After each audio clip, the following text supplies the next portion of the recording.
My name is Graham Cadwallader. The purpose of this video is to question whether Segedunum, the most easterly fort on Hadrian's wall, is in fact the Wallsend. I have lived on Tyneside for much of my life, and in my opinion, certain aspects of the existing Segedunum story are highly questionable and in need of further scrutiny. Segedunum doesn't mean Wallsend, it means strong fort. This raises the question, when and by whom was Wallsend named, and what did they know at the time? Our understanding of historical events change over time, often with the benefit of new technologies not available to our predecessors. As an example of this, when the 1724 map of Northumberland was drafted by Herman Moll, there was no settlement at Wallsend, and it was not known that Hadrian's wall extended east of modern-day Newcastle upon Tyne. As such, at some time in more recent history, Segedunum was discovered, and in the absence of any physical evidence that the wall extended east of Segedunum, it was decided to call the area Wallsend. My opinion that the wall line did not end at Wallsend is supported on three primary grounds. First, the wall was not built between either shore of the ocean as directed by Hadrian. Secondly, due to its location in the valley of the River Tyne, Segedunum would have been highly vulnerable to attack from the north and east. And finally, there is evidence, albeit limited at this time, that the last fort was located at modern-day North Shields. On display in the Hancock Museum is a quotation from Hadrian which says, "I have ordered the building of a wall for 80 miles between either shore of the ocean." At the western end of the wall, the last fort was built at modern-day Bowness, where the Solway estuary is well over a mile wide. Further, there was a series of forts extending down the Cumbrian coast to protect the Roman Empire from attack from the sea. Yet, at the eastern end, Segedunum is 4 miles from the sea, not at the shore of the ocean as ordered by Hadrian. This left both Segedunum and the narrow mouth of the Tyne undefended and vulnerable to attack from the east. Some say that the current-day North Shields-South Shields crossing was protected by the Roman fort of Arbea at South Shields.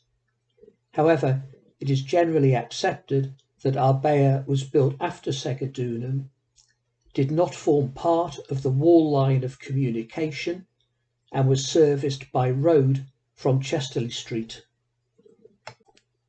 Looking back from a modern-day perspective, wouldn't the most effective solution to the problem of invasion or incursion by the barbarians faced by Hadrian to have been to build a continuous wall from coast to coast as ordered by Hadrian?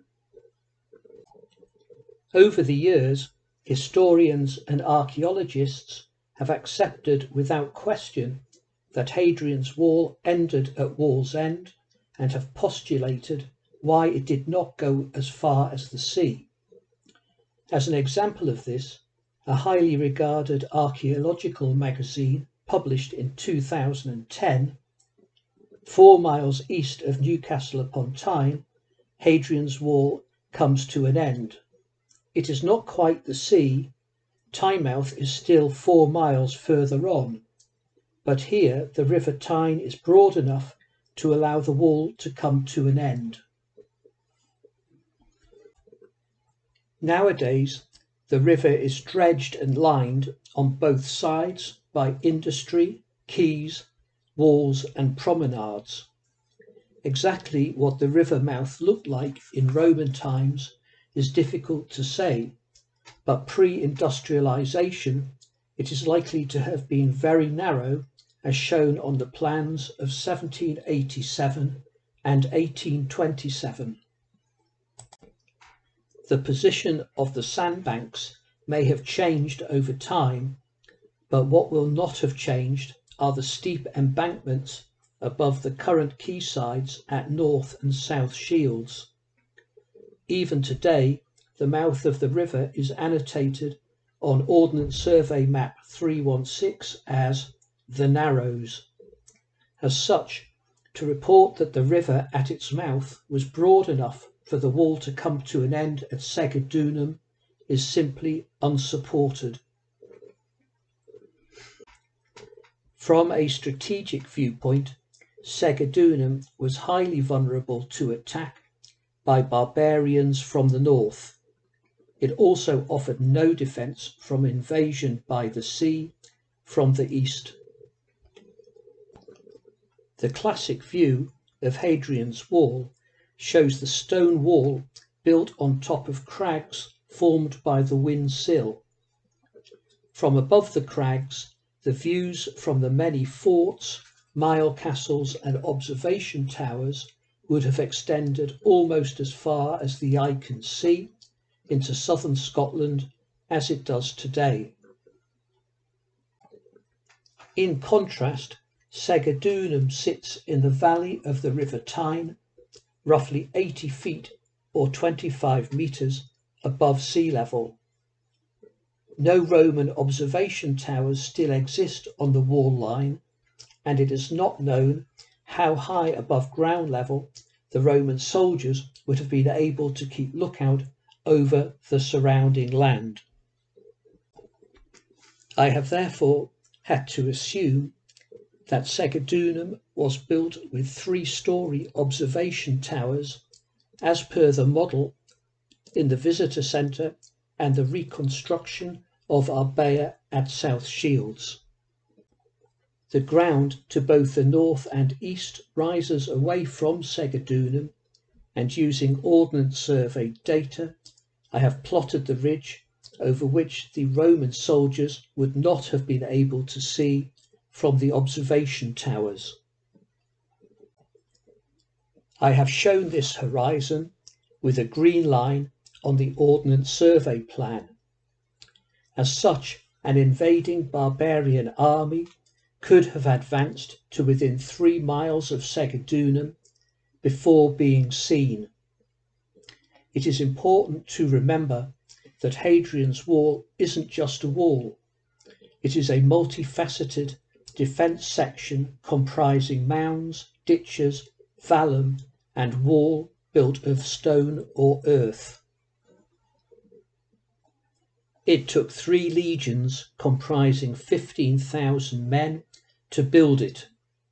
The question therefore arises, why would Emperor Hadrian have built this wall 80 Roman miles long with forts, mile castles and observation turrets every 1/3 of a Roman mile, and left the last 4 miles to the sea undefended?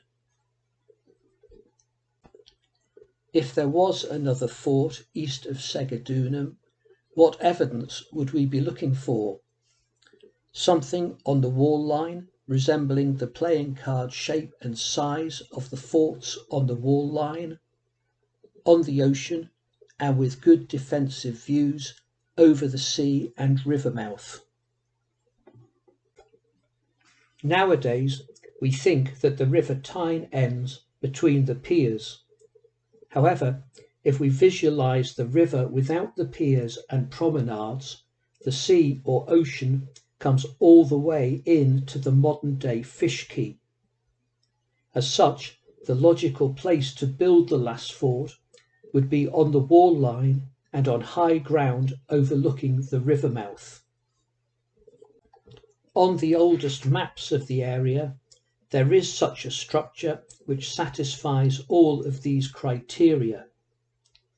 In 1758, Percy Barracks was built to billet 1,000 men in support of the garrison at Clifford's Fort at the mouth of the River Tyne. The land above the modern-day fish quay had not been developed by 1758, and Percy Barracks could have been built anywhere in the area and of any size and shape. However, it was built more or less exactly on the wall line, in view from Segedunum, overlooking the ocean, and of a size and shape typical of the Roman forts on Hadrian's Wall. My theory is that Percy Barracks was built on the footprint of the last Roman fort.